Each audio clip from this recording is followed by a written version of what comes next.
वन्दे गुरुं वन्दे गुरुं वन्दे गुरुम्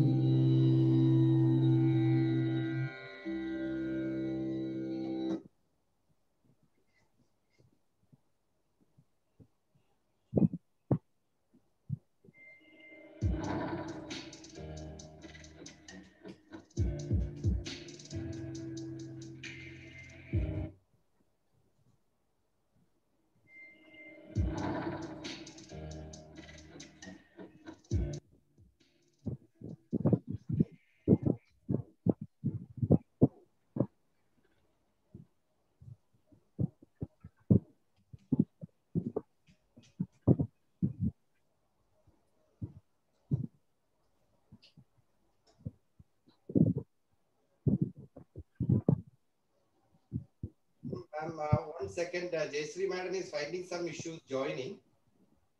I just.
She's finding little issues with the network. In 1 minute, she will be joined.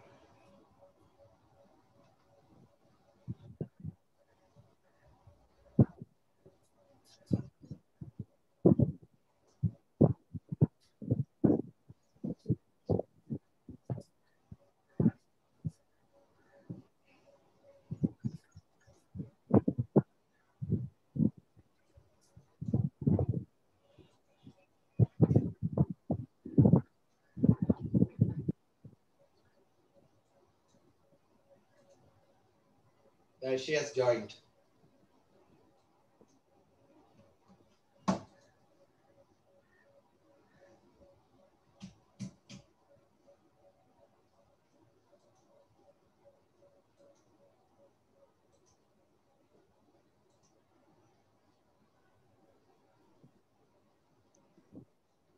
Yeah. Hello. Yes, ma'am. Yes, ma'am. Yes, audible. Yeah, yeah. Thank you so much. There was a network glitch, so I had to change my device. No issues, ma'am. Yeah. Ma'am, you can start. It's indeed my great. Yeah, can I start? Please, ma'am, please. Yeah. It's an amazing opportunity that I have got today to introduce the wonderful speaker that we have for the day, Mrs. Mary Shanti Priya. She's an amazing, competent and result-oriented professional who has got a great experience in teaching and administration, academic coordination, classroom management, school assessment, you name it, and she has it. And her name sounds so unique. She is Mary Shanti Priya, an embodiment of peace and harmony. She has amazing credibility to her credit, with great accomplishments. She has written CBSE Maths textbooks for class 6, 7, 8 for South Asia publication. She is featured in 10 Most Influential Women Education 2020 that was published by CEO Insight magazine. She was awarded the Avantika Atal Bihari Vajpayee Samman 2020 by Avantika, a group of contemporary artists and intellectuals. She was a speaker in WES 2020 in regards to flexible curriculum structure. She was also a speaker in a webinar to Is Tech Really Teaching by Bulb World Web Talks. She was awarded the Best Global Principal Award by AKS Foundation. So it's so amazing to have Madam Mary Shanti Priya as a speaker for the day. And it is indeed a privilege to have amidst all our audience the member board of directors, the zonal directors of CER, the premium members and principals and teachers. As regards CEIR, I doubt if there is anyone in the audience who doesn't already know about it. However, because it has been stated as one of those privileges that I take to speak about what wonderful work CER does. So Center for Educational Initiatives and Research, that is CEIR, is a forum of experts and scholars who aim at nourishing the talents of educators to raise the educational sector in India to global standards. CER has an efficient board of directors, zonal directors, premium members all across the country and the Middle East. And ever since 2009, CER has been conducting workshops for the principals, and they have conducted 11 principals conclaves so far, 17 interactive sessions with the CBSE officials. Very, very difficult, I can tell you for certain, not very easy to get CBSE officials on board. 65 Saturday webinars, 26 handwriting made easy workshops, and 7 career counseling sessions so far. We also conducted the NEP Master Class webinar series, which was all about decoding NEP, the National Education Policy 2020. So, and then of course, the last but not the least, we also had the NEP Pedagogical Series, also organized under the aegis of CEIR. I'm so privileged to be part of CEIR, and I welcome you all to witness yet another wonderful workshop unfold itself with an amazing speaker like Mrs. Mary Shanti Priya. Thank you, Mary ma'am, for being part of this program. Thank you so much, ma'am.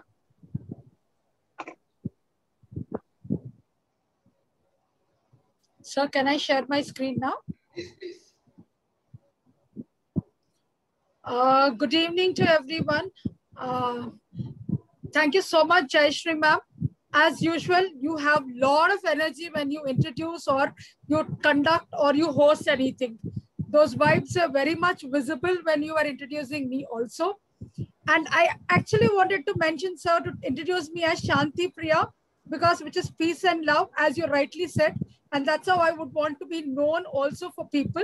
My name stands for that, and the world needs that even more nowadays. So going with that, not taking much of your time, good evening to all the participants. Thank you so much for CEIR Group for giving me this wonderful opportunity to host and to conduct this workshop on collaborative learning. So before we kickstart into the workshop, a simple introduction. Collaboration is a term which all of us know, and it is something which every one of us do it day in and day out. Now, how is that collaboration coming into learning and it gets transformed into a collaborative learning is what I am going to explain. Again, having said that, this is not a platform where I am only going to give away. It is a platform for give and take, because all of us as educationists must have been doing it, maybe doing it in a different form. may not be coining it the way it has been coined for today's evening workshop. So without a further ado, let me go ahead with my next presentation. So what is it I'm going to understand in this workshop? Basically, we are going to be very clear. What exactly do you mean by collaborative learning? Now, I'm sure all of you must have also heard about what is collaborative learning as well as what is cooperative learning. Do they both mean the same? If they mean the same, why do we have two different terms? If they are different, what is the difference? Once we understood that, we will be moving into what are the different types of collaborative learning, which is there. Next, we will move into what are the main features of collaborative learning. Why should we use this strategy in our teaching learning process? Once having understood the features of it, what kind of strategies can be implemented which fall into the collaborative learning is very, very important for a teacher or for a principal to know. Having said all this, everything has a pro and a con. So does the strategy also. There are a couple of advantages as well as disadvantages. When we take the pride of the advantages, we should be mindful about the disadvantages also. So this is what the presentation or the workshop is going to guide us through. Moving to my next slide, starting first with what exactly do we mean by collaborative learning? In a very simple approach, it is nothing but it's a group work which actually enhances the learning. The moment when I say it's a group work of team of people coming together, group minimum of 2, more than 2 together form a group where they work together either to solve a problem, to complete a project, to understand a concept, or to learn anything new. Now, do I mean by collaborative learning is a group learning? Yes or no? How many of you feel that collaborative learning is a group learning? Can you put your thumbs up, please? Participant, we need to understand. Until unless you don't reciprocate, I will not know how much should I go into. So you mean to say that both of them are the same, right, ma'am? Tejashwini, ma'am? All right. So to be more clear, more specific, every collaborative learning is a group work, but every group work is not a collaborative learning. This is where we need to understand there is a thin line of difference between both of them. When it comes to a group work, for example, we come in as we are talking into education field as teachers, I will be giving in a project to my students. I will tell that A, B, C, A is going to do this, B is going to do this, C is going to do this. And then you come together and present it. So A will work on his part, B will work on this part, C will work on this part. But when it comes to presentation, all three of them need to come together. So they group together. That is where we talk about a group work. Whereas in collaborative learning, it is not going to be the same. In that collaborative learning, it is interconnected to one another. Such, I mean to say is, if I say I give you a project, I leave the project to the team over here. I will tell A, B, C, please decide what exactly you want to pick up.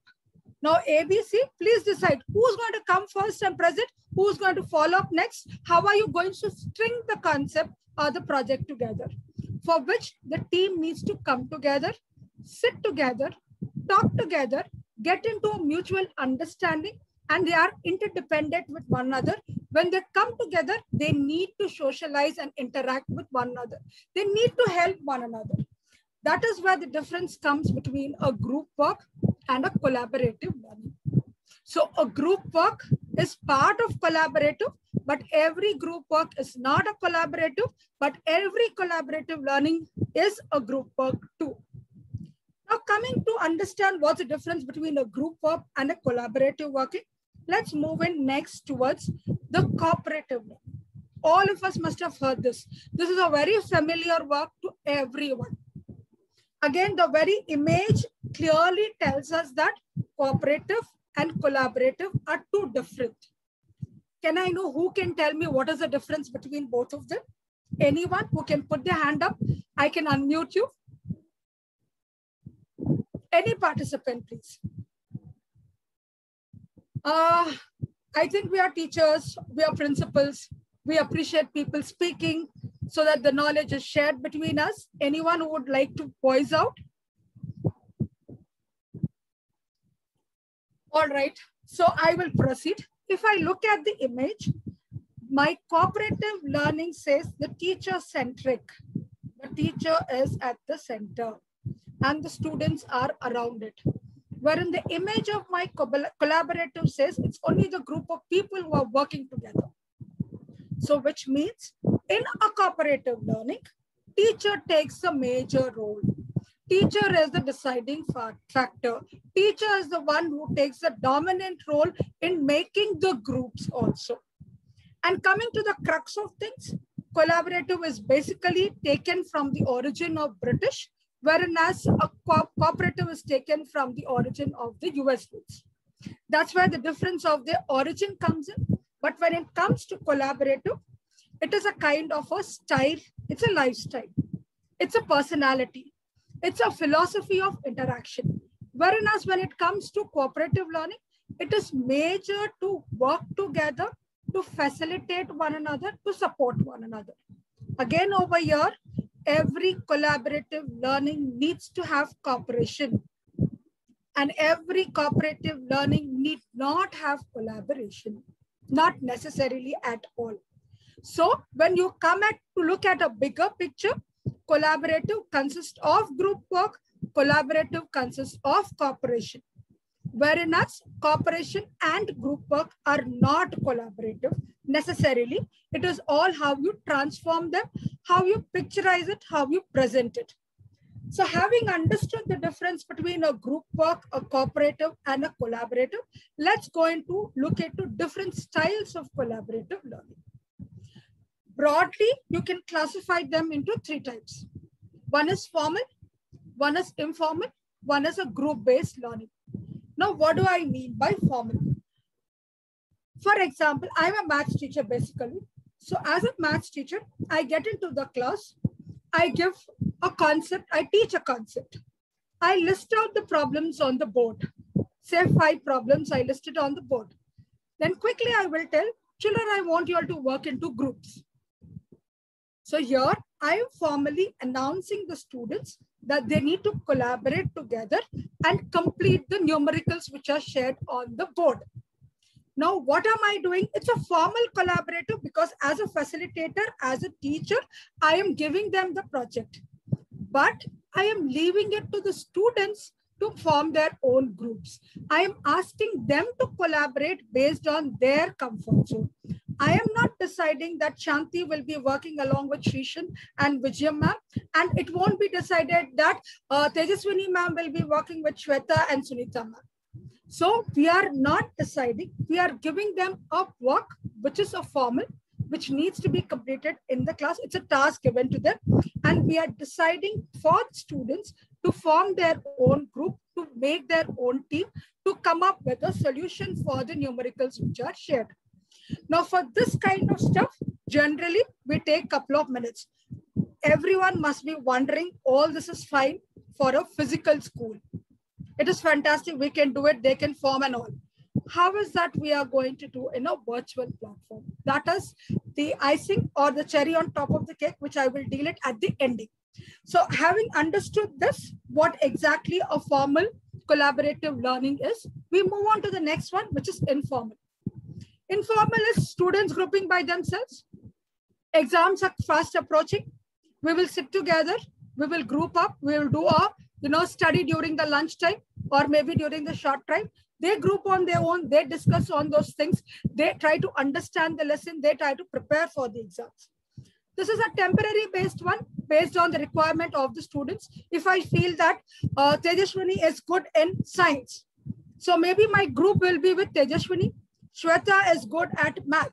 I will group up with Shweta when it needs to be revised for maths.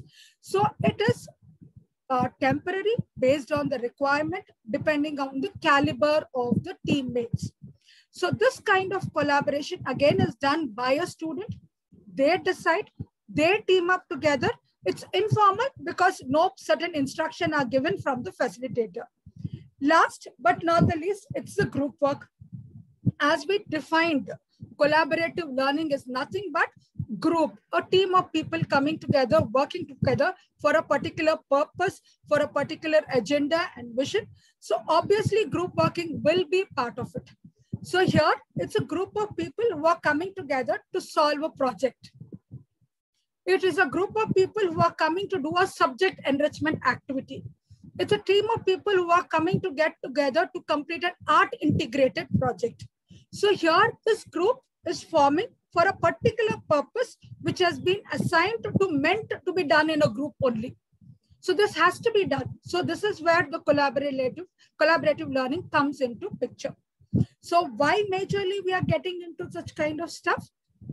Is because collaborative learning gives all these important features. It gives a lot of positivity. It helps in interaction face to face. It gives it accountability because you are deciding which part of team you would want to be. It is not somebody else who's taking a decision for you. So every individual who are grouping together are accountable for this.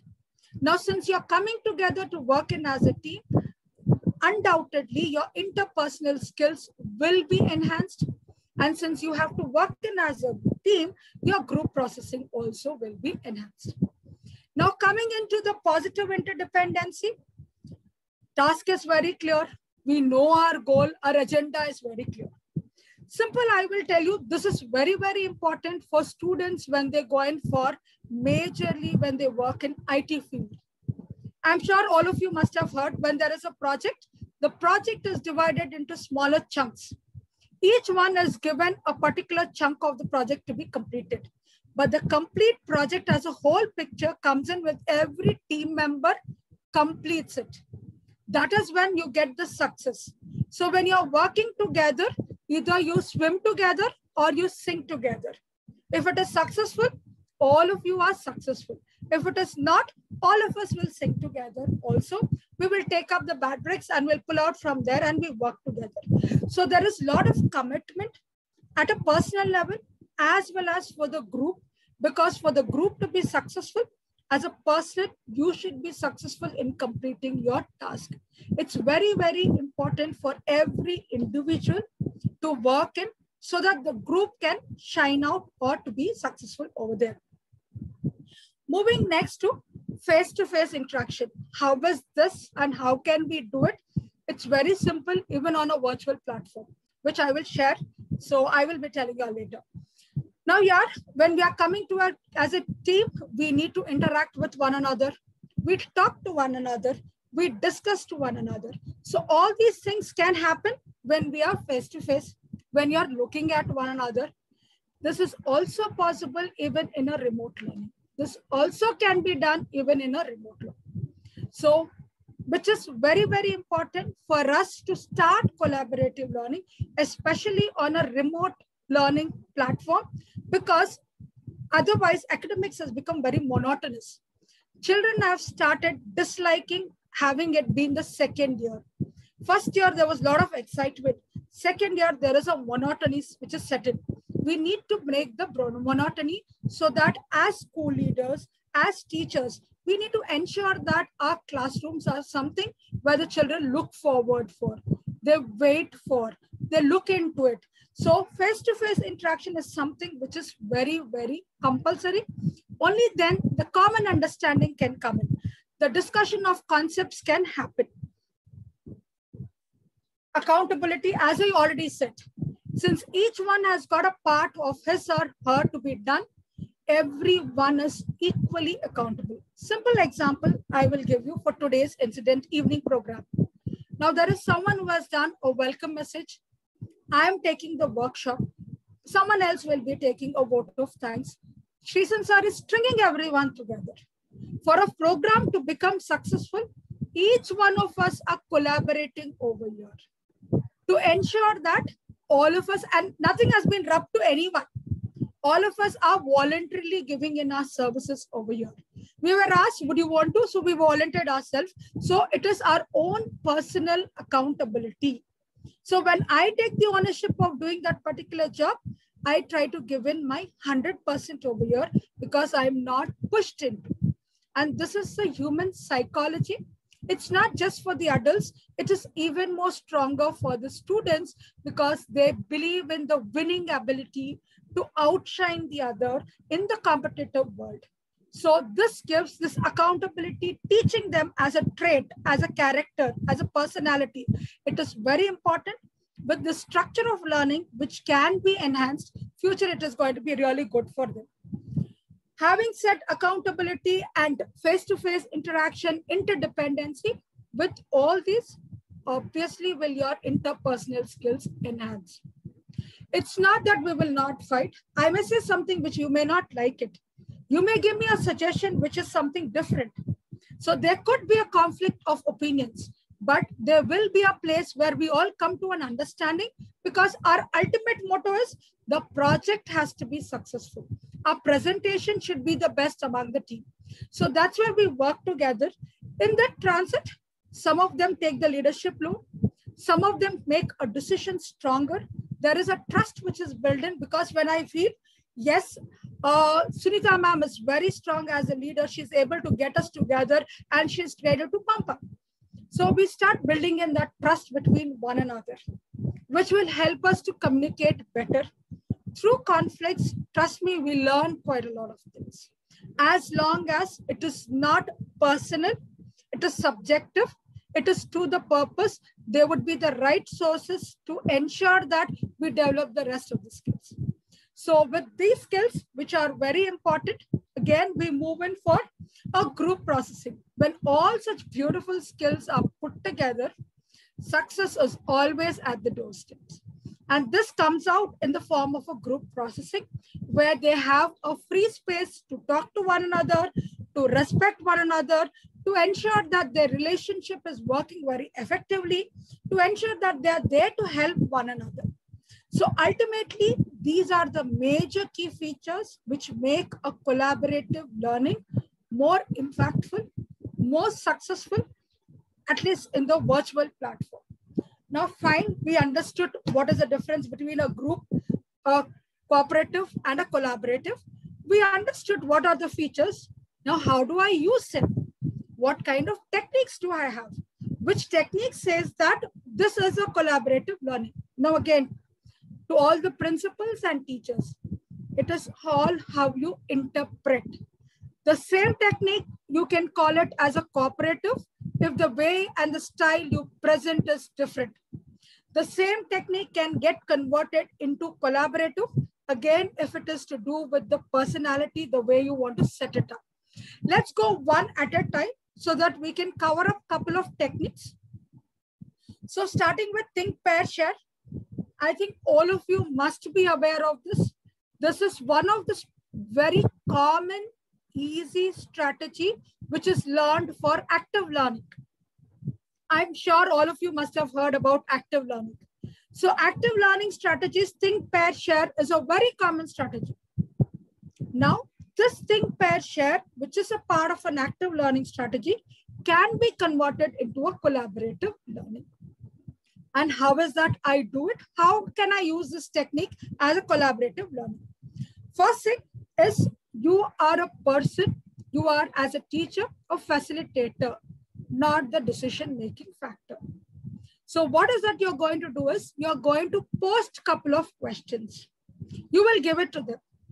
Tell how many of you want to pair up together. It is up to you. Leave the call to them. Let them collaborate over there. You will not say that Shanti will collaborate with Sunita or Priya will collaborate with Tejaswini. We are not the deciding factor.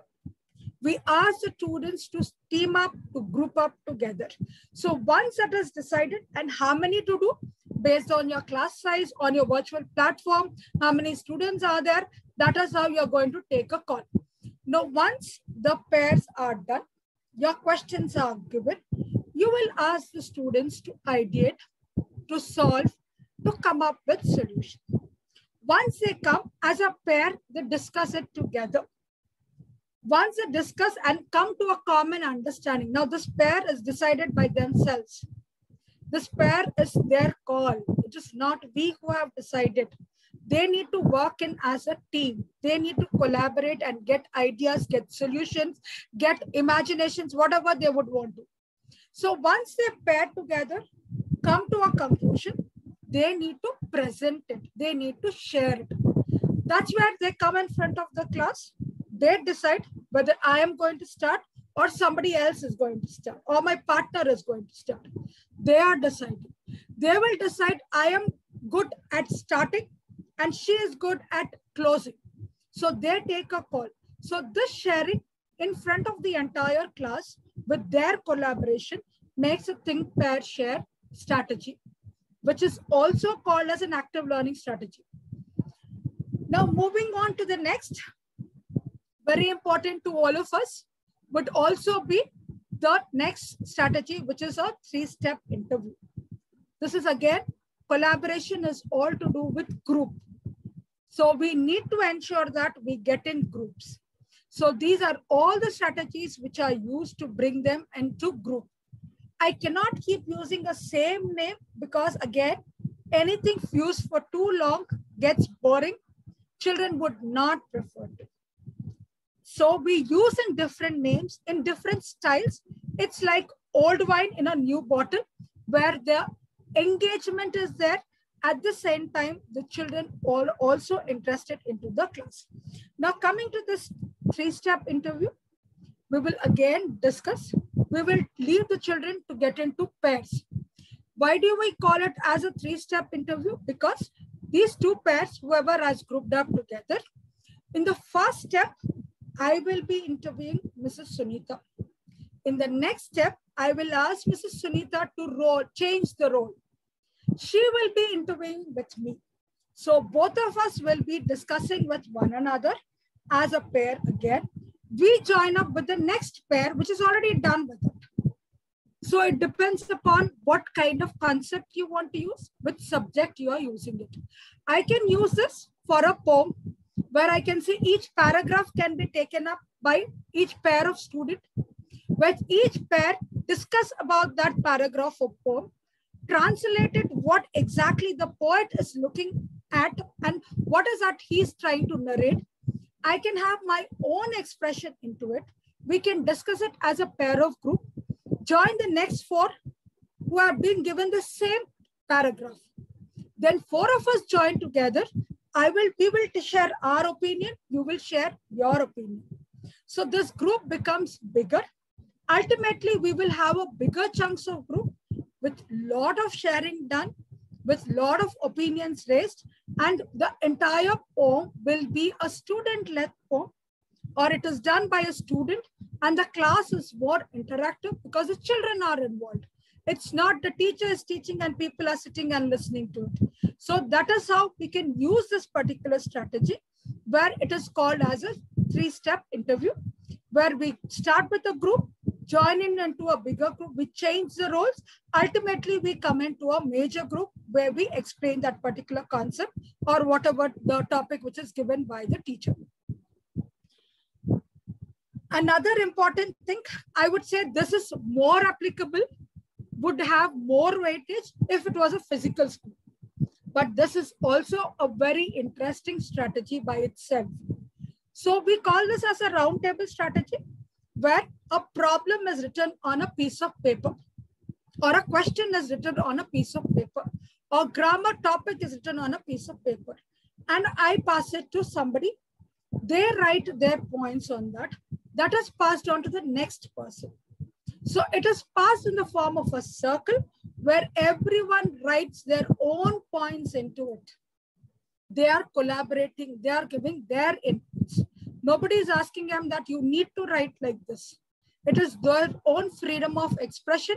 It is their own free will of communication. So when this is passed on together, ultimately when it comes to the last person, he or she sums them together, adding, including their own point. Yes, passing on a chit in a virtual platform will be little difficult, not really impossible. But if it was a physical, this would be an amazing strategy which could be used. Moving to the next, very important. I'm sure all of us as teachers have done it and as principals are insisting that concept mapping is something which is very important. And it is always the concept map given by the teacher. It is not done by the students. Let's change the role. For example, for one of the lessons, before we started, I think we can tell the students, if we know that as teachers, there are a couple of concepts which are spirally connected. What was there in class 6 will be there in 7, will be there in 8. So based on their previous knowledge, they can make a concept map.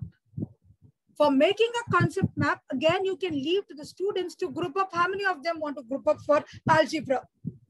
I'm just throwing a question at them. Tomorrow we're going to start off with algebra. I want some of the students to group up together and start off with what is my previous knowledge. So there must be 5 students who will jump into, who are very fond of mathematics. They will tell, ma'am, we will take up the introduction. So we will do the checking of the previous knowledge. But the teacher will tell, let's do the strategy of concept mapping. Now here coming to a concept mapping, if suppose I'm teaching it for students of grade 8, you can start from sentence and statement. People who know maths over here, algebra is nothing but finding out about an unknown variable. The difference between a sentence and a statement is known and unknown variable.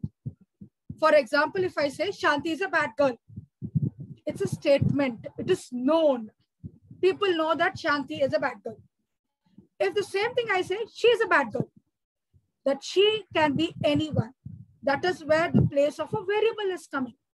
You can give examples, lead the class and tell them you can connect your concepts like that. Where we are trying to integrate between English and math. Because maths, verbal problems are all interconnected with language skills. More than to do with the mathematical concepts. So this way, the students will do the concept map. They will group together. What ideas I may have may not be the same ideas what somebody else is having. So when we come together, the information of knowledge, what we are getting is much beyond than what we can think of. That will actually help us to learn better, to know better, not just for the students, even for us as a teacher. Now, all of us know concept map is linking up things. I need to know where it starts, what is the next, how is that coming in, how do I collate all of them. Simple example, this is the concept map. So here we are trying to identify what is required for that particular topic. Once we identify, we are trying to organize the things. How should an algebraic concept come in? So I start with English sentences, then go with a mathematical statement and a mathematical sentence. That's where I introduce the concept of algebra and unknown variable. Since I'm talking about grade 8, I can proceed one step further. Different styles or different processes or methods of solving an unknown statement. So this concept mapping gives us or makes us understand how much the student knows and how is that they can connect and correlate things also. We may be knowing quite a lot of stuff, but again, when it comes to presentation, we need to identify, we need to organize, we need to think what is important, what is the relevance of stuff. That is where it comes in when it comes to your collaboration, they work in as a team. So then that comes out, the picture is going to be the amazing, the best one, which comes out as a project. Now coming up over here, everything has a pro and a con. There is nothing perfect in life. So when there are a lot of advantages when it comes to collaborative learning, there are also disadvantages. There may be passive learners. There may be slow learners. There may be students who are not willing to cooperate with one another, who are intrinsic, who are introverts. Such kind of learners is where the impact will come in. So that is when a teacher needs to intervene over here. I know my class much better. Since I know my class much better, I will be deciding these are the slow learners, or these are the passive learners, or these are the students who are not really comfortable when it comes in public speaking or in a group work. So I would ideally suggest teacher can team up with them. rather than leaving them into a larger crowd where they get lost. You can bring those students together and tell, hey guys, forget about them. We can do a better job. Let's group together. I'm there to help you. This way you are collaborating. As a teacher, they feel more happy that the teacher is taking their side and she's supporting them.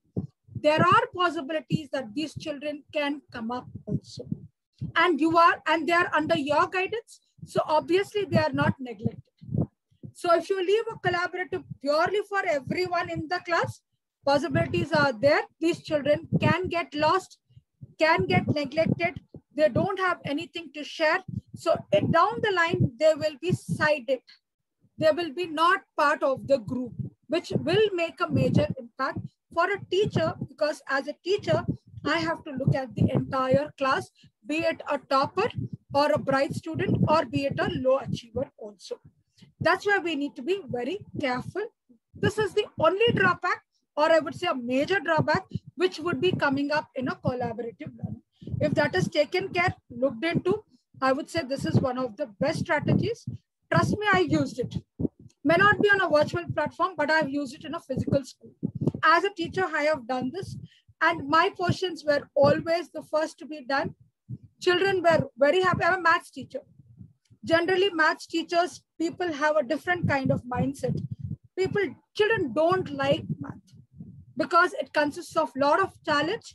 More than that, it consists of things which you have to remember from your previous years. It is spirally connected with one over the other.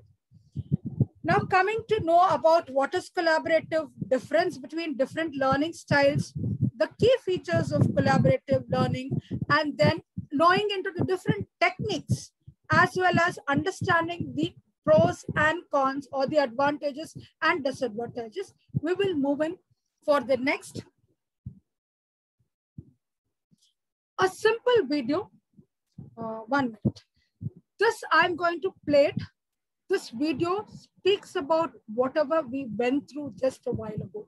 It is just a very short 3-minute video where it brings learning together. It brings students together. So I'm just sharing with the audio so that it is audible for all.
So as it rightly says at the ending, as an individual, we can do very little. But as a group, as a team, we can do much, much, much better. Now coming to the conclusion, we've heard very much about collaborative learning. We've looked into all the strengths it gives it. But again, in this remote learning, it is not easy, first of all, to teach. How do you get them collaborated? How is that we can use this strategy? Again, This strategy is not something which can happen overnight in a jiffy and I say, yes, we are collaborating. It is a planned process. For a teacher to use this particular technique or this particular strategy, she or he needs to be more focused. They need to establish the ground rules. They have to ensure that all of them, all the students are aligned with it. Only then is where the strategy can be applied very smoothly. Now coming to how do we do it on an online platform? The tool or the platform where all of us are connected as of now is on Zoom. Zoom has a beautiful setting. If you're already aware of it, please go ahead, kickstart with the collaborative learning. If you're not aware, you need to go into settings. In the settings, you will be having meeting setting, basic and advanced. If you go into advanced, you will have an option of breakout rooms. Trust me, teachers or principals, whoever have joined over here, enable that option. You can divide your class into 50 meeting rooms, one single Zoom meeting. And we have done that in the school. Children have enjoyed it tremendously. All our projects are done like that. We divide the class into breakup rooms, where in the breakup, our guidelines are set very, very clear. We can laugh, we can joke, we can chuckle because there's no teacher monitoring over there. Teacher can be at one room, one time, not in all the rooms which are there.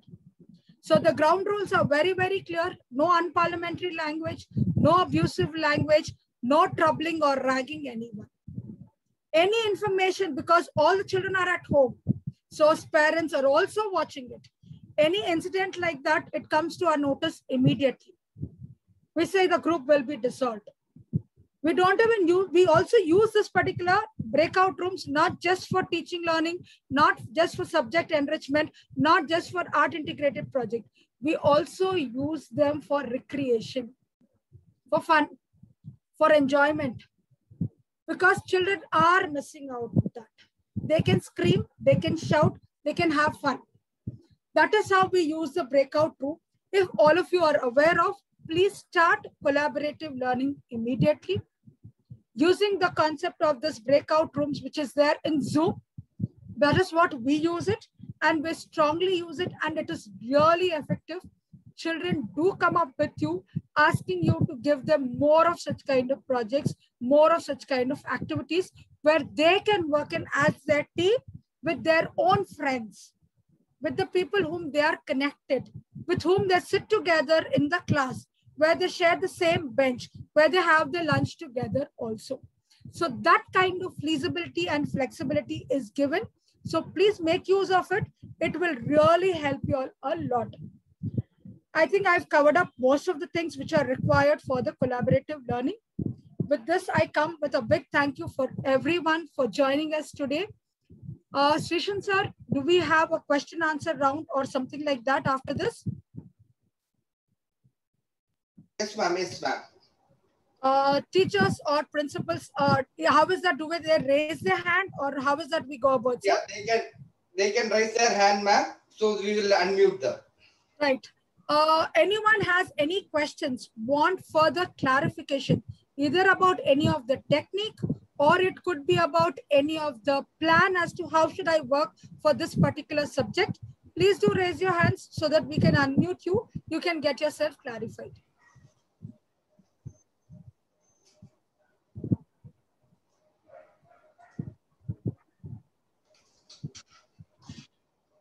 So no questions means, is it everything understood or nothing understood? No, they are finding the emoji, ma'am, that virtual. Okay. Good evening, Shanti ma'am. Good evening, ma'am.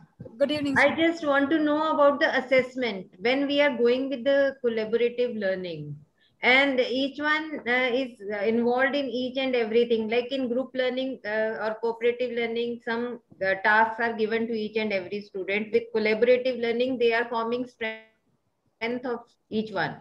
So how do we assess the project and whatever lesson we have given, learning we have given to them? Ma'am, it is going to be similar to that of your cooperative learning. The rubrics are going to be the same. Yes, the teaming up, we leave it to the students. Again, that's where I said we need to make a ground rule. We need to make an understanding, strike a bonding with the children and tell that children, we need to keep in mind we have friends who need our support. We cannot mention that they are slow learners. We have to ensure that we need to take them. That's not the way we put it across. They're friends who require our support. I think we need to keep in mind and team up accordingly so that all of us get the benefit of this particular style or this particular project. Let's not be unmindful about them. Let's be more empathetic and mindful so that we involve everyone, so that our strength becomes there and their strength is in turn taken by us. So it is how you frame it, how you guide your children. That's how it goes about it. And as I said, if there is a situation where some children who are really very passive, non-involving or low achievers, nobody wants to take them. As a teacher, because you are a facilitator who are there, you need to involve them. Because you know, in those groups, there are few students who are ready to support and help also as a teacher. So that's where you need to intervene and give that connect so that the project is also assessed accordingly. Thank you, ma'am. Yeah. Mona, ma'am.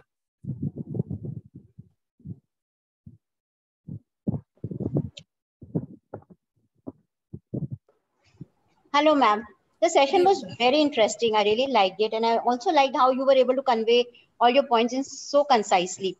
I think what I would like to understand further is what kind of learning activities can we do more effectively in cooperative learning and in collaborative learning? I would say, ma'am, let's start using collaborative and get cooperative into that rather than bifurcating both of them. So let's get more into collaborative, because collaborative has cooperation. Without cooperation, there is no collaboration at all. It cannot happen. So when you're doing collaborative, automatically cooperation comes in. Now, earlier Sunita ma'am asked me one question. We want assessments. So in assessments, you need to rate the children. So you're given a project, everyone should be part of it. So when you're giving collaboration, if there are students who are good, they group up together because they want to score the highest.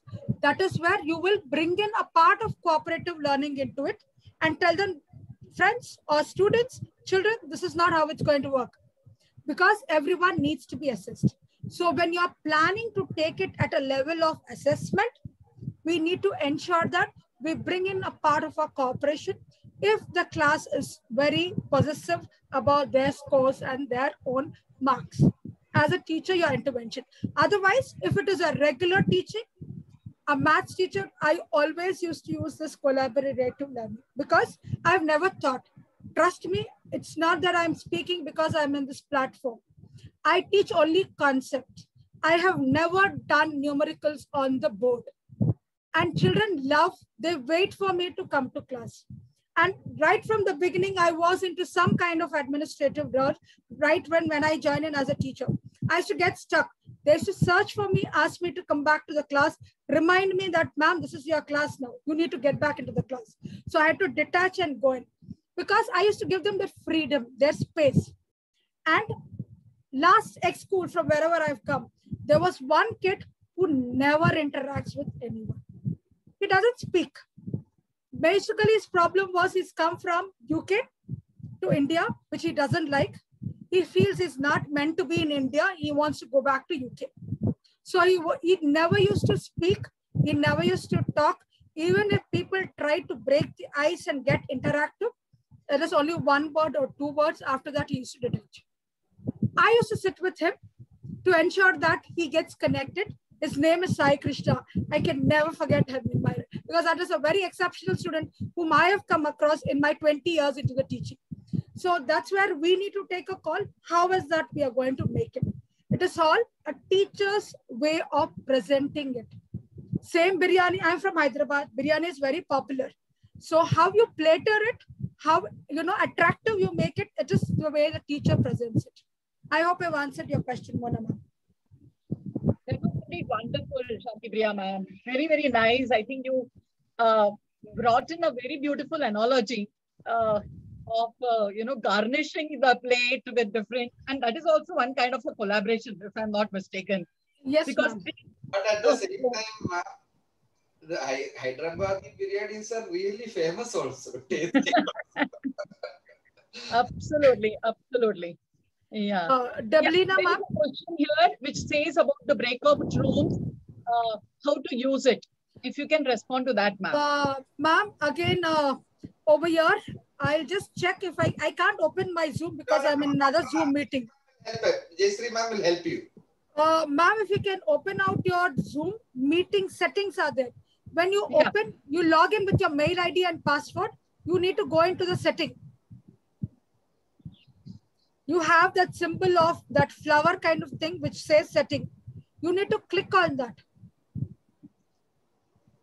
So once you click on that, you will get list of options which are there in Zoom, which none of us have explored actually. There are multiple options.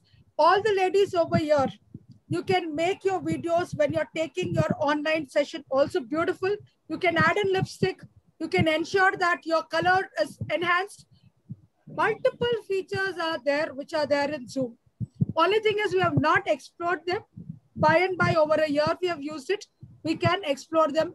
And even for men, there are multiple options of your presentation skills when you can come in. Please explore. You can go in for video, go in for video settings, go in for advanced settings. It gives you all those options when you go for your background. Try it out and see, teachers and principals, whoever is there. You will be amazed actually. Deblina ma'am, your hand is up since long. Yeah, she has to unmute, ma'am. We are trying to give her the message. Now she is. I had unmuted, sir, but then later on it was muted for some reason. Thank you so much, ma'am. It was really an awesome session, and I hope I'm audible firstly. Yes. Okay. It was an awesome session, and you went so quickly that I feel I have not jotted down most of the major points. I have two questions. If you could throw some light on that. And that is when we are doing collaborative learning, can we have it in any stage of the teaching experience in class? For instance, it could start from the revision, that is the introduction of the lesson, or maybe when we are taking up the lesson, or when we are doing a recap of the lesson. Could it be applicable for all these three phases of the teaching experience? Yes, Deblina ma'am. As I said, concept map. It starts with the introduction of the lesson. But at some school, it is done at the end of the lesson. Okay. Because after I teach everything, I want the children to put the things together. So as I said, it all depends upon how a teacher wants to, trigger or ignite her creative skills. How I would want my children to look at me. I want my children to wait for my class. Desperate, they come and give me a reminder. So for that, what is it I need to use? What is that I need to do? So it depends. It is not a strategy which is said that you need to use only for projects. It is a strategy based on how the teacher plans it, can be applicable at any phase of your lesson. Okay. Awesome answer. Yes, I will be doing it. Yes, I have already started on this. The second question is, could you just throw some light on this jigsaw technique? I missed that somehow. Yeah, right. Yes. I think I skipped that. Yes. Yes, because while changing the slides, I remember I have just jumped it, right? Yes. So coming to this jigsaw strategy map, I have a particular concept. Let me take in concept of mensuration. I will connect with maths more quicker because I've been teaching that subject. So coming to mensuration, I will have a volume, I have area, I have about different shapes and figures. So I will give it, say, group A, you will go ahead with this, or group B with this. So all of them are given bits and pieces of that particular thing. Now they have to string it together and complete the mensuration topic. Now, if I have to do volume, I need to connect with what is areas first. If I'm talking between volume and area of a cylinder and cone, specifically I'm talking about, because they are majorly interconnected with one another. because the volume of a cone is dependent, or we connect it with that of a cylinder. So for such kind of concepts, I can give in a jigsaw where I make bits and pieces of the lesson and give it to different groups which have already formed based on their liking. And then we ask them to come together so that the entire lesson as a puzzle is solved to the rest of the teammates. Because I'm only doing a part of it. I don't know about the area. Someone is only doing for cones. Someone is doing only for cylinders. So we come up together so that we close it together. Did I make myself clear, Deblina ma'am? Absolutely. I think it was a wonderful kind of analogy again built. We were actually able to imagine so many children coming together and putting the jigsaw puzzle together. So that was excellent, ma'am. Yeah. We have some more hands raised. Yeah. Shushma ma'am. Yeah, good afternoon, ma'am. Yeah. This is my question, ma'am. I had one student, like whenever there was a collaborative activity, she used to not give chance to anyone. Like she was so dominated, like she will overtake everyone in the group. So how to tackle such students? So and the passive ones are left. Coming to that point, ma'am, if the student is dominating, she must be a very active kid. She must be having knowledge beyond than the others. So for a change, tell that student, whatever, if suppose her name is, say, Jaspreet, I can see the name over there. Tell Jaspreet, today you will not be a participant because I'm sure you can take up my role easily. Come on, join me together. Let's see how the others do the show. So that's where the child will take a pride because they are not deprived, they are not shunned. And you can tell Jaspreet, you will give the inputs after the presentation. What else can be done in that particular presentation? Is there any further inputs from your end which will add value? So that way you are stopping her from intervening into every presentation and taking the lead role. Similarly, you are not killing the potential of the child by elevating the child to a different level altogether. Where the child will take the pride of sitting next to the teacher. You can always make them sit next to you so that she can listen and she can share the inputs rather than you doing it over there. If in case you find her crossing her limits, as a teacher, you have always all the rights to tell her, sweetheart, this is not the way we go, but maybe this would be better. So it all depends upon your ground rules, what you have made, and how firm as a teacher you are with your ground rules. They are very important. We have to have some understanding when we start any kind of a program or a strategy. For simple, over here now, all of us are muted. That's a ground rule because we don't want disturbances in the session. And when people wants to ask any questions, we tell them, please put your hand up. We are there to unmute you. You can speak. So this is a basic thing which even you need to be very specific. If you feel that girl is still not listening, you need to take her aside, speak to her. Counseling her is the ideal way. Because some people always want to be in the limelight. They believe that if they speak more, they speak first, they'll be out. They'll be the ones who are looked at by everyone.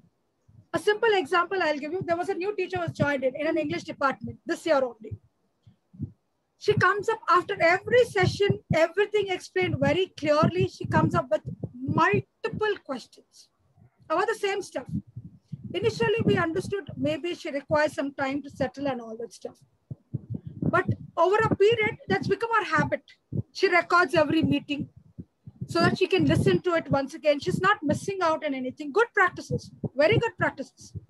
But once the session is over, she bombards with questions on the WhatsApp in the chat box to the coordinator. So what I have done is I called her. I said, Priyanka, what's the problem? Is there any issue or any challenge? She said, ma'am, I believe that if I ask more questions, people will look at me.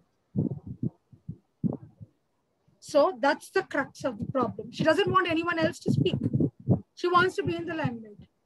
So then as a principal, I had to explain to her, sweetheart, it is good.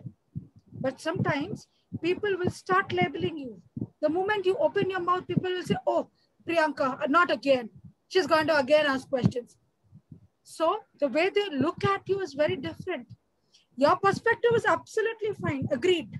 You're doing a fantastic job. But when you're a team player, when you're in a group, you cannot only be I, me, myself. I need to look at from the other's perspective also.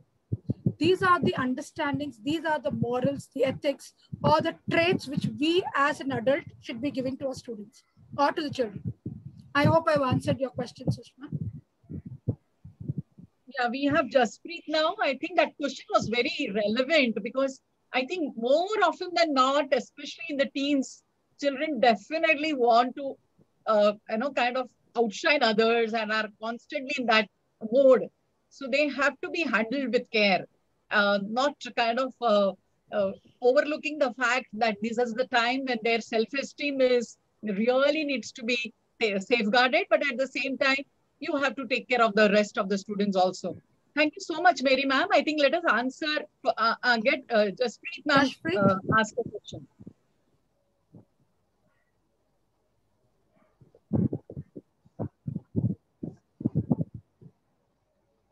Jaspreet, can you unmute yourself, please? Yes, ma'am. Yes, ma'am. Very good afternoon, ma'am. And am I audible, ma'am? Am I audible? Yes, okay, yes. Thank you very much, ma'am. And I'm grateful to my one of the participant who asked one question before me.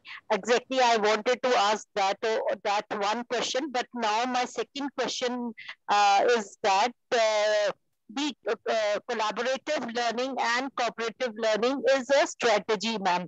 So, and you also mentioned about the active learning. So, could you just guide us on the template where we can actually the students are able to pen down their thinking routines also, so that during this process it is very, very important that they are able to pen down their thinking. So what kind of a template do you think would be able to do justice with the collaborative learning, ma'am?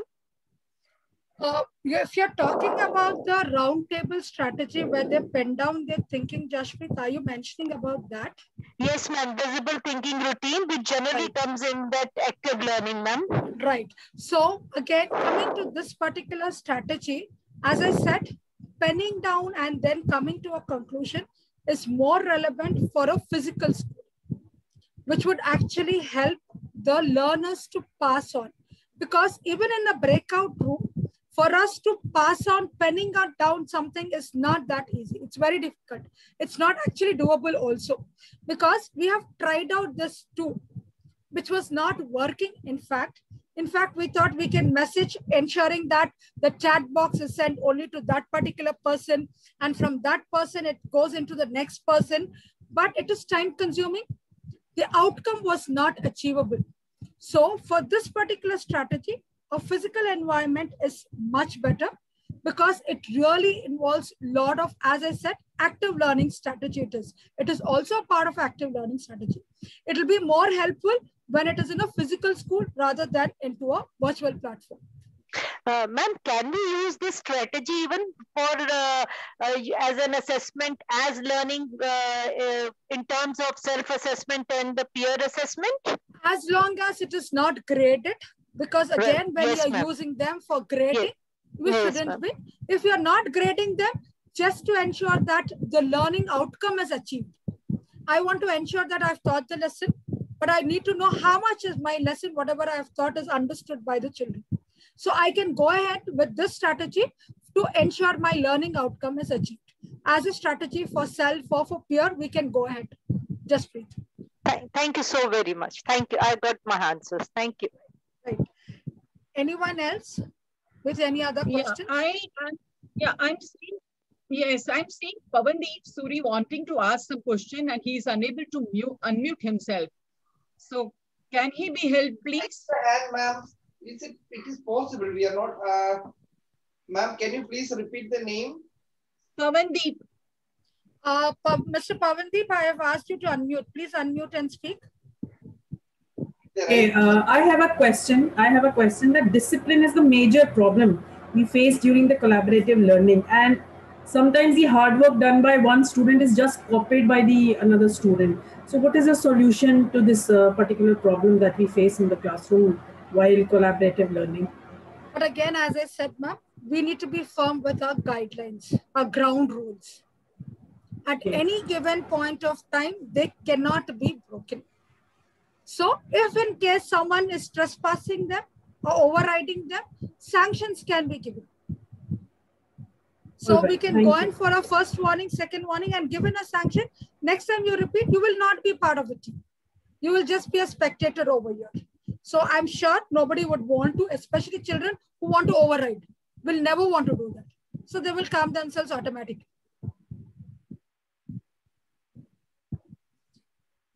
Any other questions? Ma'am, any question in the chat box? As of now, I'm not seeing any questions in the chat box. Then can we go for a panel discussion kind? You know, usually we do that. That will be very interesting. Yes. So that everybody can open up and discuss. Yeah. Absolutely. Yeah. Yeah, I think when we talk about this collaborative learning and cooperative learning, group work, I think the underlying statement of Shanti Priya was being firm, being assertive, ensuring that children don't take us for granted, because these are some kind of liberties, freedom that is given to children, but children also, students also need to value it and know for certain that they have to follow the ground rules, which is so important. I think even in a physical classroom, we do that, right? I think when we get into group discussion, we expect every child to speak by turn. And I think why not in a virtual classroom? And then if we have mastered this technique of virtual learning, we might as well think about the kind of techniques that Shanti Priya ma'am shared with us about breakout rooms and coming together. In fact, for that matter, even ensuring that, yes, you can shout your heart out in case you wish to, so that you relieve yourself of the stress or whatever. But then ultimately, once you come back to your class, you need to kind of present yourself in form of a group presentation, decide as to who is going to be opening the talk and who is going to conclude it. So that was amazing, Shanti Priya ma'am, and very good examples you gave of group work, cooperative work, and collaborative work. And practically, as a maths teacher, I suppose you have ensured I could practically see even the Venn diagram, where there is a subset, one is a subset of the other. So that was an amazing examples that you have been sharing with us. And I'm sure the participants here would have had a great time visualizing it and understanding it. And they are going to be enriched as teachers, as mentors.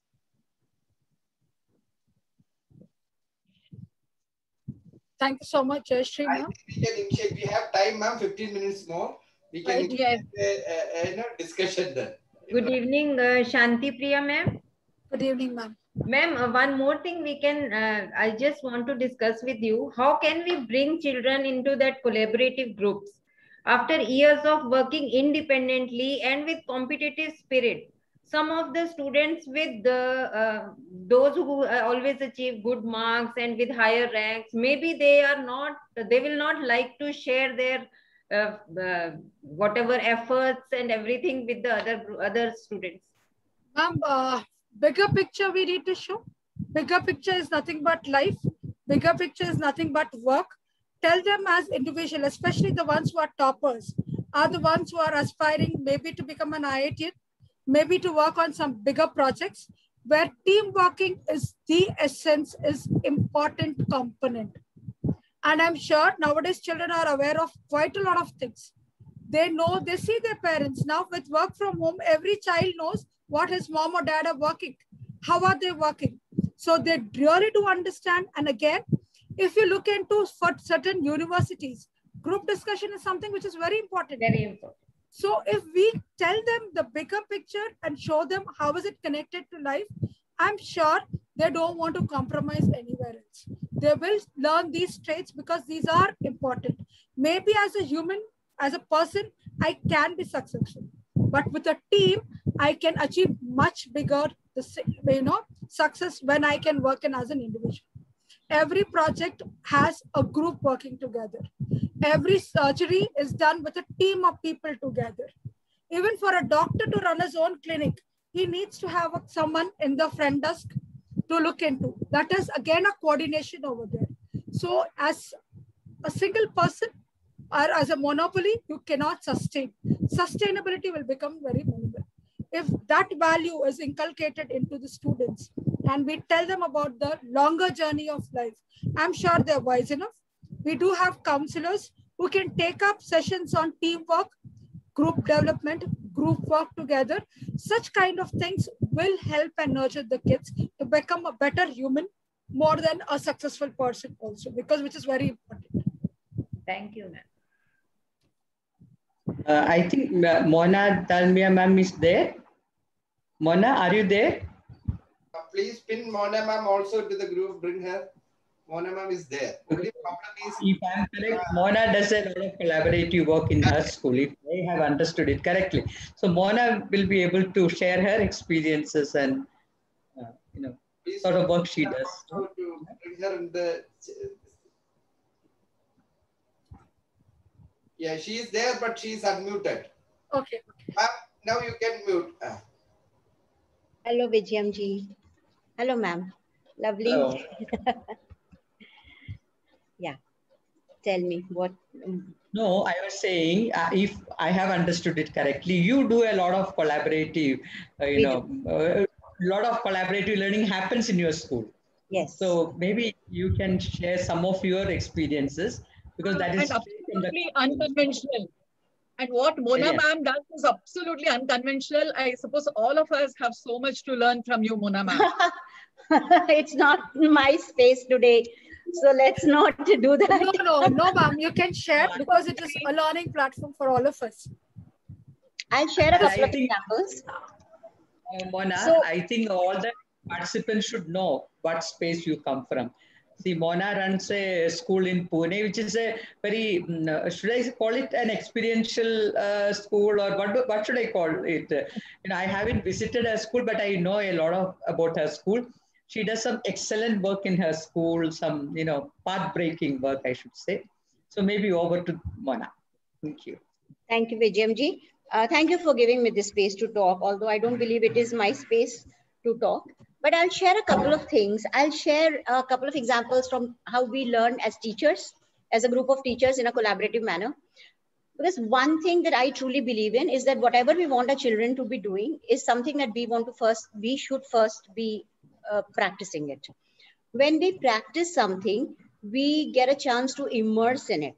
Until immersion happens for the teachers, true changes in education are difficult to happen.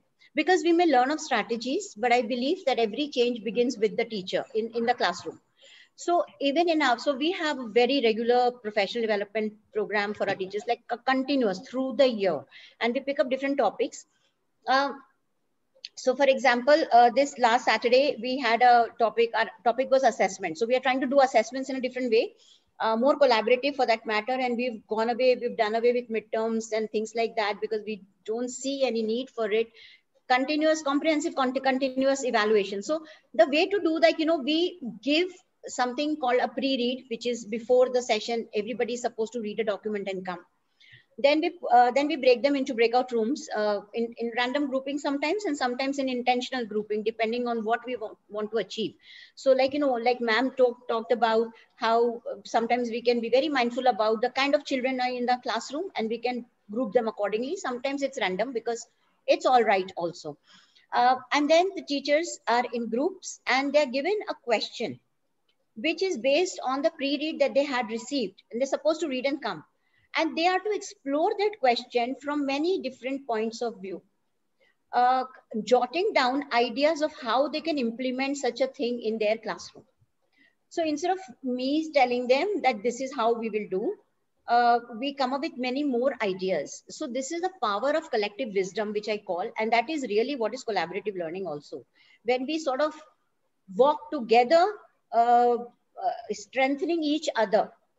And this also helps in many ways for the teachers, because the way we look at our profession is not competition, but collaboration. So when they are together working constantly in groups, they become good friends for each other and they learn to support each other. Also, because our system is really non-hierarchical, there is no reason for anybody to have any competition, because there isn't any place where anyone is going. You know, no matter how, we are all, even including me, we are all just facilitators and there is no other difference. So that is one thing. We do a lot of this. So when teachers do this for their own learning, they're able to bring it into their classrooms. So we do how we structure our month. We'll just share this. It's very interesting how it happened this year.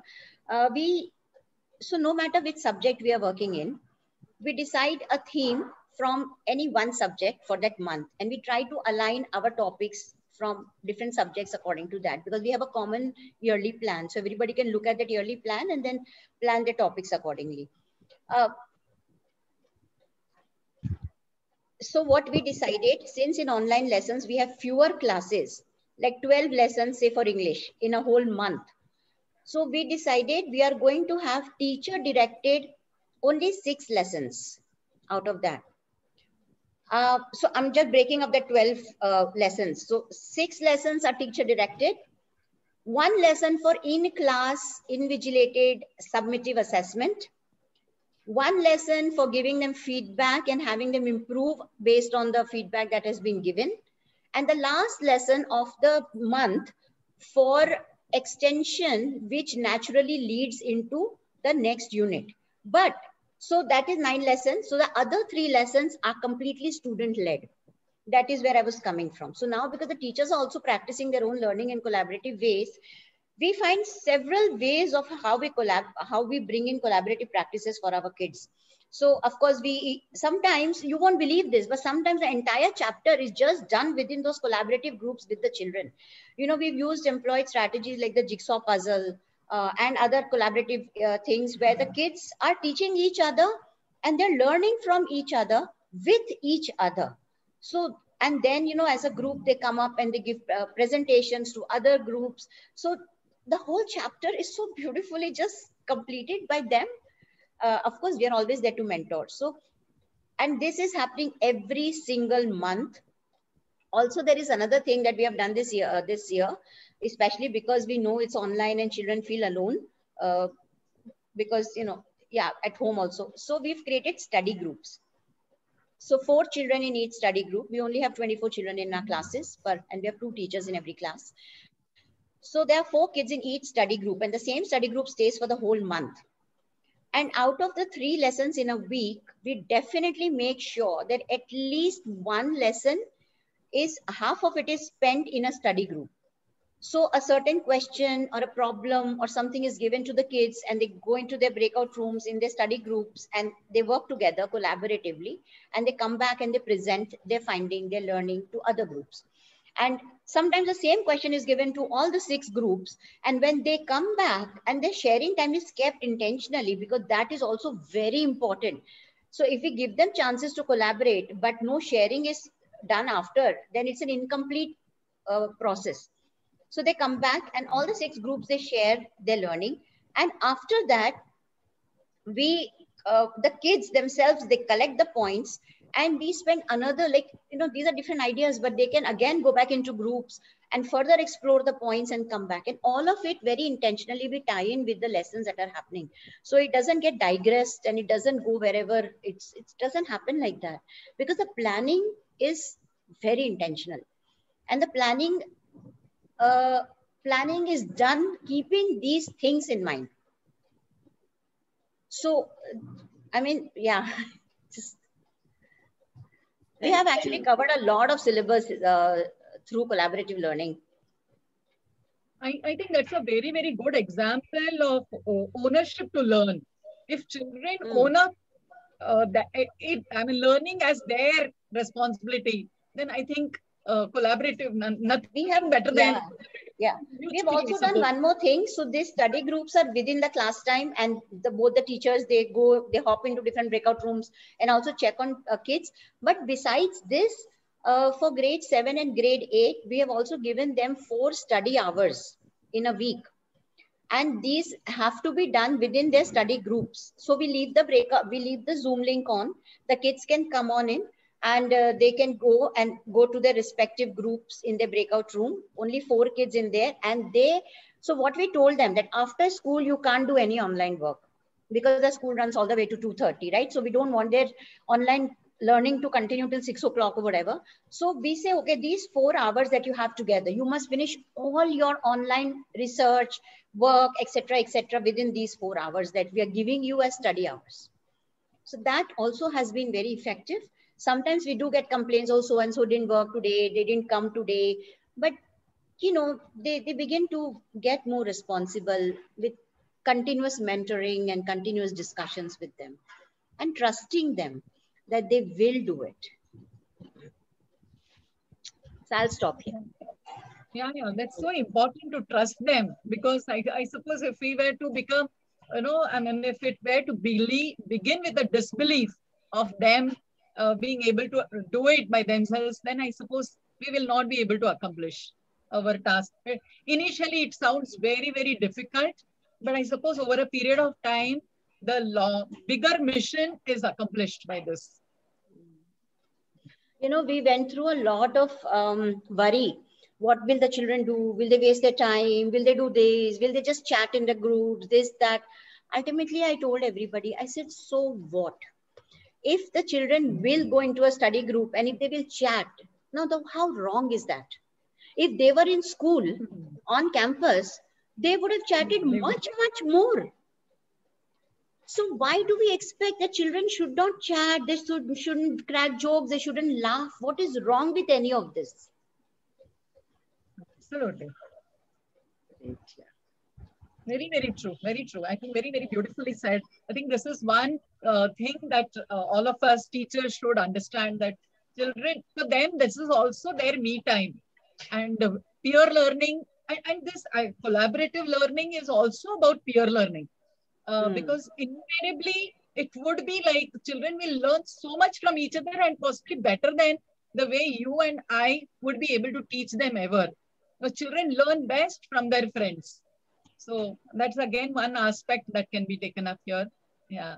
Thank you so much, Mona ma'am. It was so enriching, enlightening, and I would definitely want to visit your school for certain. Maybe I'll plan it with Vijay ma'am. Anytime. Which school is that, ma'am? I'm not. In short, we call it DLRC. The long form of it is Drive Change Learning and Resource Center. It's in SOS. Okay. So the name itself is so collaborative. Right. It's very different, unlike the rest of the school names. Absolutely. It's one of those very, very unconventional and amazing work happens in that school. Yeah. Correct. One more question. So mentors, teachers, principals, yeah, you are all welcome to Pune to visit the school. 2 teachers in one classroom, how do you all manage that? Because obviously we will have the pressure of certain things and stuff, right? Is it okay to have, I'm sorry? Oh, you can't hear me? No. Oh, you're on mute. Okay, I'm so sorry. Sorry. Yeah. Is it fine now? Yes. Yeah. Sorry, ma'am. Sorry, really. So, no problem. Please don't apologize. 2 teachers has been our pedagogy from day one. Okay. Several reasons for it. Actually, we started this idea because we thought, okay, we wanted to keep our student to teacher ratio as 12:1. And we don't take more than 24 children. And sometimes there are 2 mixed age groups in a class. But both the teachers are, so the very first 2 years, we thought, okay, we will do 1 main teacher and 1 assistant teacher or 1 learning teacher and things like that. But then we were not happy with that at all, because there seemed to be some kind of a weird hierarchy that happened. And that some unnecessary politics and all that began, which is not at all DLRC culture. So we said, no, this won't work. So now it's even more difficult, but even better. We have 2 equally competent and equally qualified teachers in every class.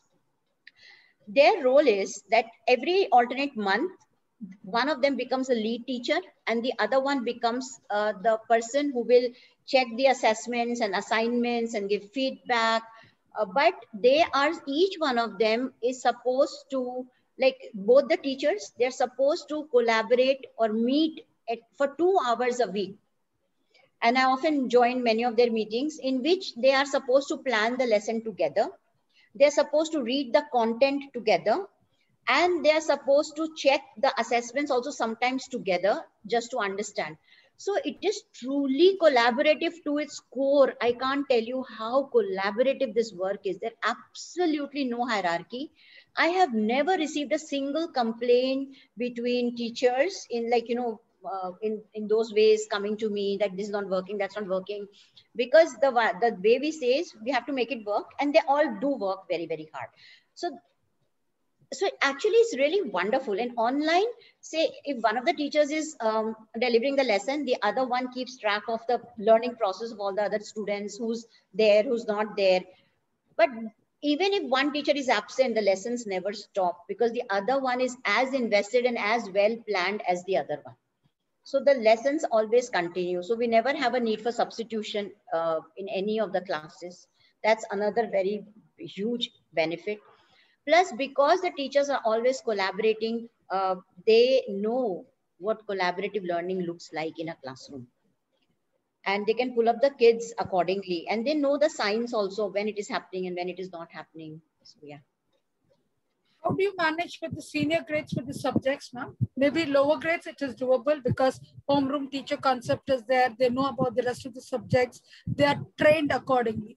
How do you go ahead with the senior grades when it comes to teaching from 9 math? through 12? Yeah, so from 9 through 12, what happens, since our children give Cambridge board examination, in Cambridge, there is a very beautiful system of, like, you know, children can choose their own subjects. So in 9th, for example, we have 24 children. And besides geography, which is like a very global perspective kind of a subject, and English, these two are compulsory subjects. So there are 2 teachers in these subjects. So I myself teach geography and English, both of them. And we have another person. So sometimes that person leads, sometimes I lead, but we have a very clear understanding of who's leading the lesson and who's supporting the lesson. But there is not, because, so sometimes you also look at what is your strength. Can you do this better than me? Then you do this. So there is no need for me to prove myself anywhere, because what fun is proving by saying I can do it? My work should be able to show how well I'm able to do something. Then in other subjects, what happens? The children choose other 3 subjects. So they become much smaller groups. So like math, for example, may have only 11 children. So there's only 1 teacher for that. As long as there are only 12 children in one subject, we have only 1 teacher from 9 through 12. But as soon as there are more than 11 children, we have 2 facilitators. Thank you so much, ma'am, for sharing. It was really nice. Actually, thank you, Vijay, ma'am, for calling Mona, ma'am. I would say, yes, it was indeed a greater learning. Yes, we always think from the point of students, not from the perspective of a teacher. As Mona, ma'am, rightly said, if the teacher is trained, undoubtedly the children also will take it up from the teachers. Thank you so much, ma'am, for sharing. Thank you, ma'am.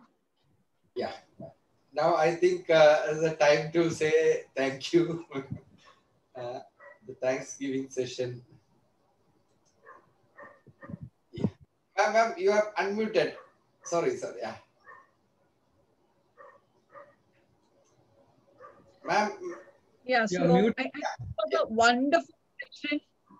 It was a wonderful session by Shanti Priya ma'am and supported by Mona ma'am. This was actually a guest appearance that we had of Mona ma'am. So my request to Srisan sir will be to invite Mona ma'am as one of the main person. I think she could actually share with us wonderful initiatives that happen in that wonderful unconventional school of hers, which I have heard so much about. And to all of us assembled here, I need to also tell you that all the CEIR activities are supported by Veda Handwriting. Okay, I think that has been the pillar for organizing such lovely sessions for teachers across the globe. Okay, it is not just restricted to our country, it is across the globe. And I congratulate Srisan sir for initiating such activities. It is so amazing. A great, great work done. And before we conclude, I think we are going to have the next session on 2nd of July on the topic teacher as an educational leader. It's such an amazing thing because I suppose I always say as a principal, a teacher is a king or queen in the class. Even when a principal enters the class, she has to actually take permission before entering the class because you are entering that king's or queens. When I say about it, when I am not meaning the hierarchy in that respect, but it is in terms of respecting that teacher because it is her space that you are entering into. She is a facilitator for certain, but the fact remains that that is what the total, and I suppose today, Shanti Priya ma'am also mentioned so much about being assertive, being firm. So it is being kind is one aspect, being humble, being modest is one part, but not being, I think because that is precisely which is a tightrope walk for all of us. You know, being firm at the same time, being kind. I think this is very, very important for every teacher to learn. So I'm sure the next session is going to be equally fascinating. So please, please register yourself for this program and take great benefit of this particular program. I think the feedback form has come by. So mentors, participants. Jayashree ma'am, our Saturday session. This is the coming Saturday session. Yeah, so that is how, what is, the next session is on 2nd of July, right? That is our 21st century series, ma'am. This is on our regular Saturday sessions, 4:30 session. Wow, okay, 4:30 session on Saturdays. So yes, please, please enroll for that as well, because I think the link for that registration also has been shared on the group. This is a free session. Every Saturday, there is no registration. You can just click the Zoom link. And what shall be the Zoom link and the passport, sir? We'll share to them. Yes, sir. So that's so amazing. Okay, I think all of us should make the most of the opportunity available. Thank you so much, Srisan sir, for having me here to moderate the session. It was such an enriching session for me as well. Thank you every participant here for being so warm and clarifying so many doubts, which has actually expounded the whole session so beautifully well. Thank you, ma'am. Thank you, ma'am. Today, who will be giving the closing remarks? Today's closing remark. We can ask for a volunteer. Somebody wants to. Volunteer. See, this is actually a platform for all to collaborate, and today's session is also like that. So anybody, you know, like Suji ma'am, Mona ma'am, Vijay ma'am, and all, you know, regular, you know, we want others to come in. Yeah? Please do that. Just a closing remark. Anybody can do it. Yeah, we keep talking, so we would like to hear new voices. Yes. Anybody would like to?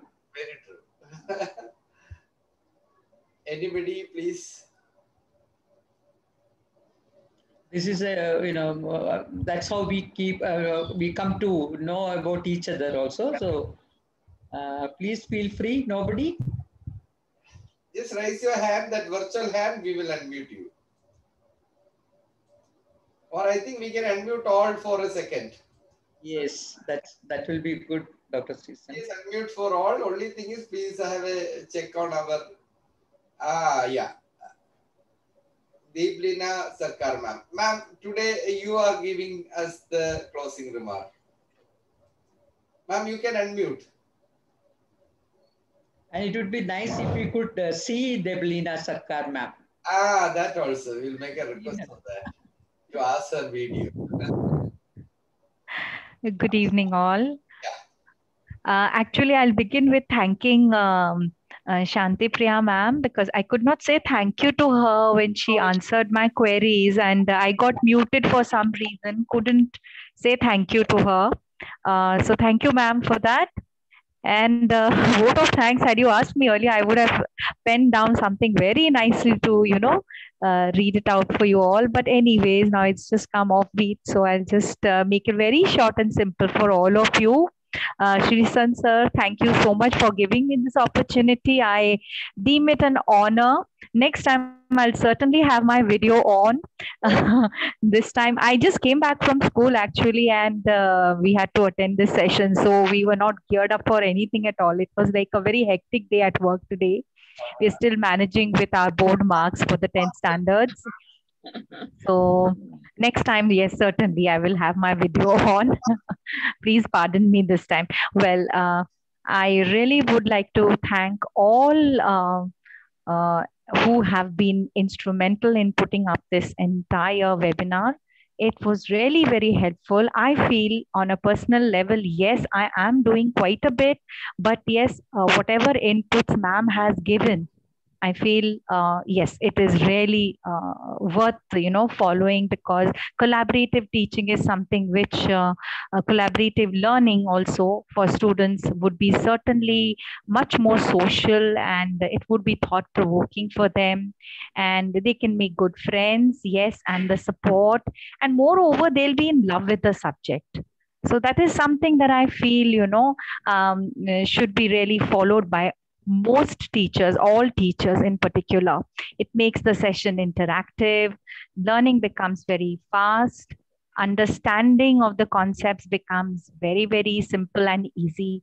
And moreover, the teacher becomes the hero or the heroine of the class. So I feel, yes, collaborative teaching, learning both ways is a two-way process, yes. And the teacher is instrumental in this job. I would just like to thank everyone who's been here in this forum today.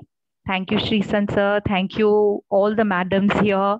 I'll not take your names personally, but everyone, I would just like to say a very great thank you to all of you. I hope I'm not missing out anybody. Yes, Srisan sir? No, ma'am, no. Yes. That the second we will definitely call you. You can on your video and speak. Yes, certainly. And I wouldn't mind giving you a session on some topic that you would want me to next time. I could prepare myself on that for you all. Where are you from? I'm from Pune, Bharati Vidya Bhavan, SNBM. Okay. Oh, Mona ma'am is here today too. I don't think so. No, she's not there. We have two more teachers from our section here today. Great, ma'am. Nice. Yes, Swati ma'am is there and Madhumita ma'am. They're also from our SNBM, Bharati Vidya Bhavan. Great. Thank you, ma'am. Thank you. Somebody ma'am want to say something, I believe. Somebody ma'am want to say something? Yes, sir. Yeah, please. Sir, I was happy hearing that Bharati Vidya Bhavanites are there. Even I am a Bhavanite. And in between, I missed the session because I had an appointment with the doctor. So doctor called me, and in between, I had to put my cam on, close my cam, and I had to attend that. So I missed that session. My mind was not in the questions what doctor was asking me. I'm highly diabetic, and because of that, the appointment was going on online. But I couldn't attend the doctor because I was taking pictures on my phone, even though I know that PDF will be sent. But today itself, to watch it again, as one ma'am told, she was going very fast.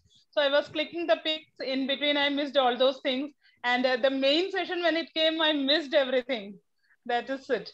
So, but as far as I've seen, and I'm consoled that the video will be sent and I can see it again. But the session was wonderful, and all the sessions conducted by CEIR is. I think Mona ma'am, you please, Soumi ma'am, please keep watching our Saturday webinar. I think.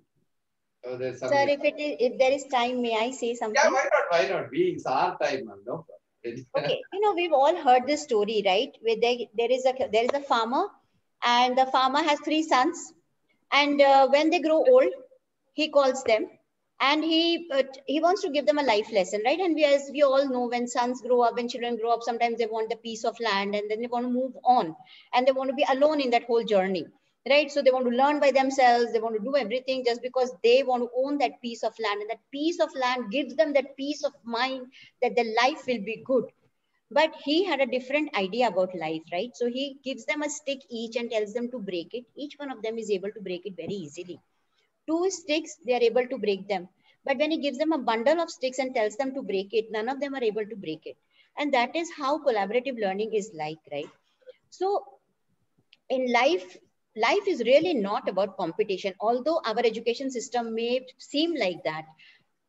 But life, in everyday life, even what we do in our families, it's all about collaboration.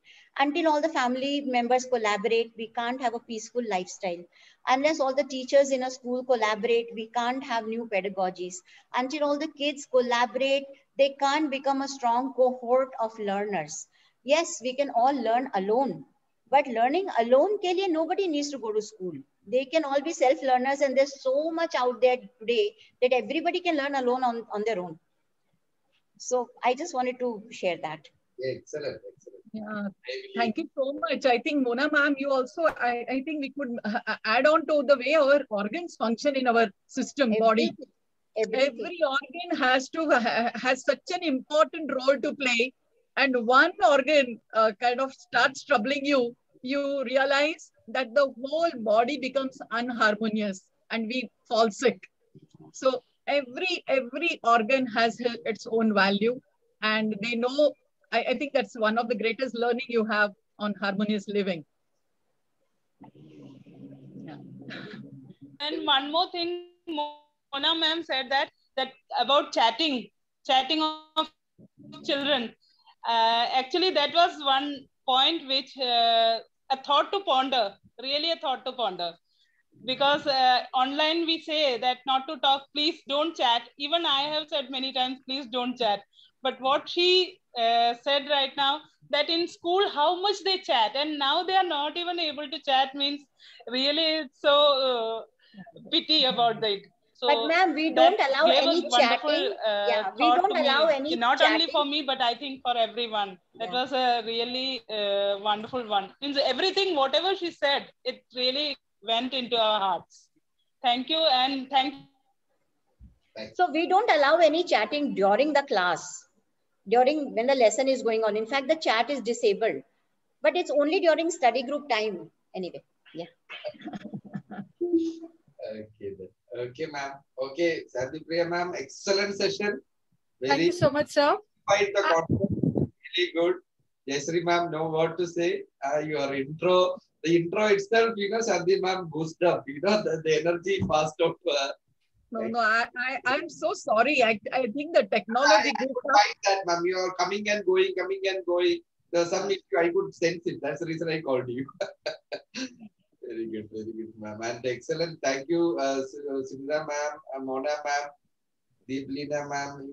Thanks. So this is, Sundara ma'am want to say something. I just want to say, sir, thanks to Shantipriya ma'am and Mona ma'am also, so giving us so many good things, and so many things we can learn from them. Correct. Ma'am, we are a very good, informative, and very interactive session, ma'am. Shantipriya ma'am. Thank you, ma'am. Thanks a lot. In our future session also, Sundara ma'am, for your information, too much takeaways in this, interaction. So after 15 minutes of this question answer session, we will open another 15-20 minutes for all, because all are educators. They have something or other to share. So let us know each other and speak, and next session onwards, from July onwards, we will definitely encourage that. There will be some interaction. That is part of our agenda. I'm sorry, my camera power gone. Absolutely. I think, that makes a lot of sense. Yes. Yes, sir. Because I think, when we share is what we learn more. In fact, one person, as you said, all of us are educators. So each one has something takeaway, which we can take it at the end of a session. Thank you, ma'am. Thank you. Thank you so much. Thank you, all of you. Thank you, Vijay ma'am. A special thanks from my end, Vijay ma'am. Yeah. Thank you. Thank you. All the best. All the best. Mona. Thank you to all of you. Thank you, Jayashree. It was wonderful seeing you after a long time. I know. Thank you so much, ma'am, for involving me here. Thank you. The school reopened. No, another 1 more month she'll be very busy. No, more than that. No, now actually even the result preparation, all that is happening now. Oh, the 12th you are talking about. Yeah, Give us a week time, ma'am. Maybe we will host the exam controller. We have almost got the confirmation.